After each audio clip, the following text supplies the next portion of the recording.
السلام عليكم ورحمة الله وبركاته. حوريكم اليوم سويت حاجة إن شاء الله تكون حلوة. بصراحة هي أنا أشوفها مرة جميلة. طبعا عندي خشب استفدت منه.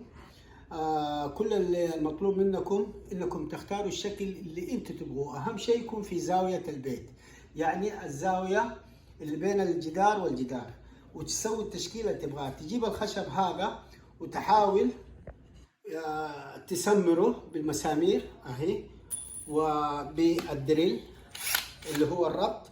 تحاول تسمروها مع بعض التشكيله اللي انتم تبغوها. واذا كانت الخشبه طويله تحاولوا انتم تقصروا منها بالشكل اللي يريحكم. طبعا حوريكم ايش سويت، والرأي رايكم اذا حبيتوا. فالموضوع مره سهل، زي الموضوع هذا. شوفوا هذا أنا استفدت من الخشب وسويته، وحوريكم الشيء الثاني إن شاء الله يكون إيش، يعني في فائدة في البيت وجمال في البيت، يعني مرة هيكون جميل. الله يديكم العافية.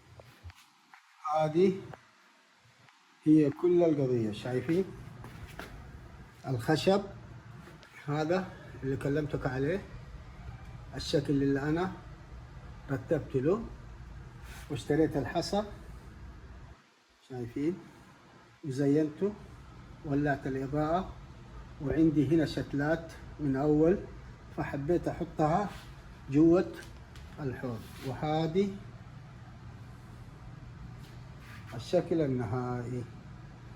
طبعا هذه القديمة شايفين، هذه اللي وريتكم هي من قبل، وهذه حطيتها تحتها في زاوية الغرفة.